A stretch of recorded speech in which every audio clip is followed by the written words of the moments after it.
She studied to become in accounting and vet, where she served in the BC and also she served with MEC. And later on, she's an advisory board committee. Miss Minekilanga.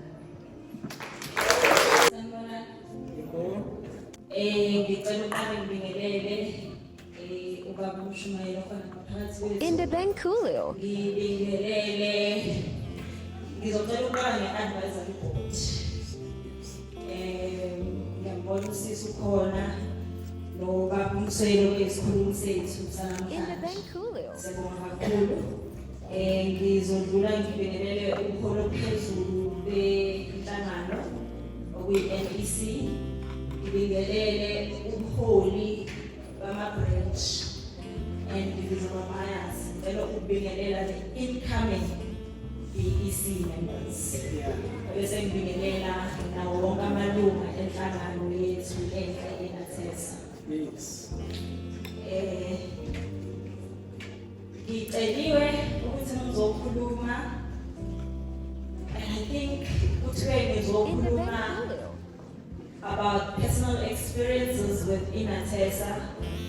Bese ngikhuluma ngaleya party ye-leadership. Nokuthi-ke mhlampe yiziphi izinto esibheke kuzona. Ngithi wonke umuntu njengoba sabantu nje, we are called, noma isilungu sithi we are individuals, right? Ebese kuba khona companies and organizations such as the organization, they are called juristic persons, right? So umuntu nomuntu mayezalwa ngithi wafike wazalwa wasuyahamba wasufika la ukhona awuhleli la ukhona ngoba kukhona la ufuna ukuya khona. So ilokho esokhuluma ngakho ukuthi yes inathesa isikhona inathesa isila isikhona iyaphi inathesa kusuka manje ikuphi la kufanele siye khona.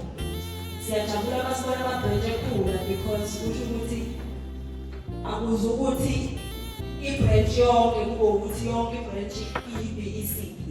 Inathesa iyini beyond ukuthi inathesa inhlangano yethu abafundi exoxa sifundise indlela zokuhamba mawumntwana kuNazaretha. Inathesa i-NPO. What does that mean? Yazi ukuthi abanye maybe they're studying with faculty of science, engineering. You might not really understand what does it mean, but you are in a non-profit organization. Sesihambe ibanga elide.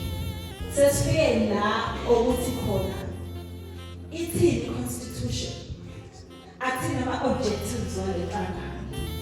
How do we then execute ukuthi sikwazi ukuthi sidinge isikhathi? Like any other organization, inathesa in a vision, inathesa in a mission.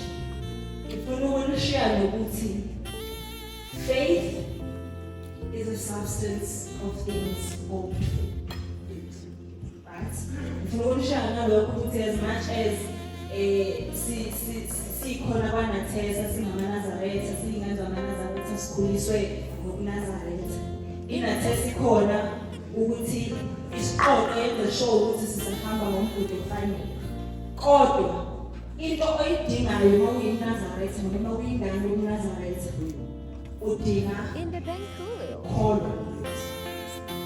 Kunento sasiyenzayo ngesasebenzi sasithi ngoba kagama angizukuya esontweni ngizofunda hayi ngoba singamayenzema bazobuye bangibone afreni.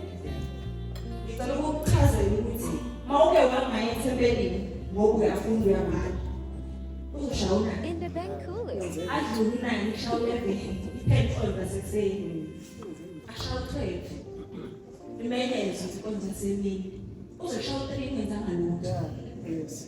Ungenze lutho awuyanga esontweni awufunda in the Benkulio. Angichazele ikuphi ozophasisa. Uyanga ukuzikhusela ingakhi yini-ke oyithembile wena ukuthi uzophathisa. Ngicela nje ukuthi as an individual outside of inathesa uzibuze wena ukuthi ngime kuphi ngikuphi sengizohamba kwenze njani kwenze njani oyini ngiyayithanda inathesa makiwa because of function noma kiwa kwa-picnic ngiyayithanda inathesa lapho but mase kufanele ningene kuma-strategic positions azothatha inathesa la ikhona ayise phambili makuthiwa we need to research, write and establish.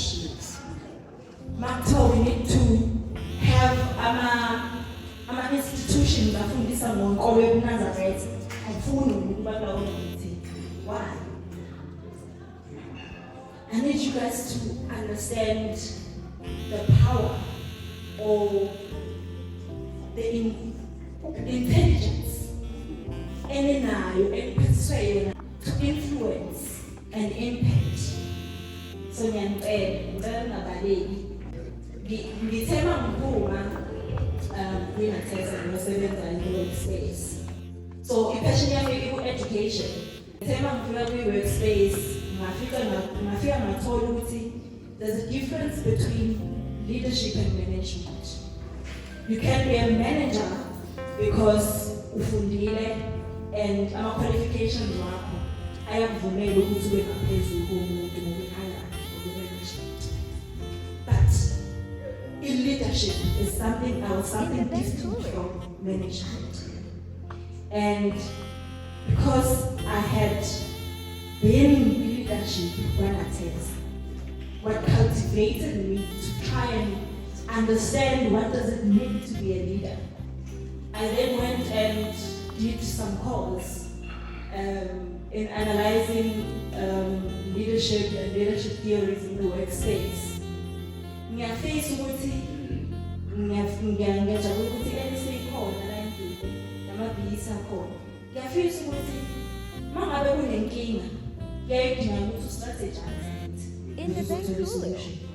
ngiyafisa ukuthi sibe nendlela esingenza ngazo ukuthi senze sure ukuthi labantwana bephuma baphumele nama-skills athile abanawo.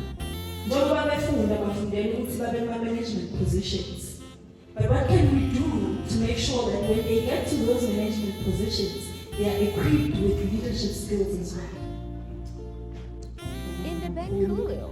Sengathi ushayela uNyazi Lwezulu ngisala nani kodwa nje siyabonga ukuthi nisibize sibe khona ningagibani nangenina ukuthi nisibize nje so ngaphambi kokuba ngihamba bazongixolela ukuthi sisengaphandle azimali kahle makhosazana.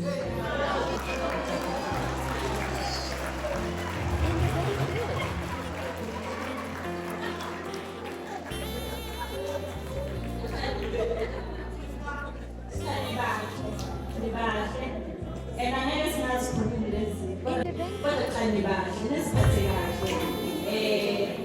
maybe now let's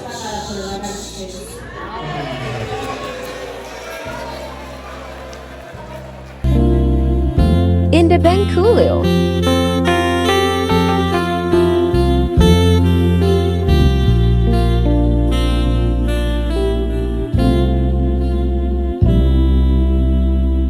In the Benkulio.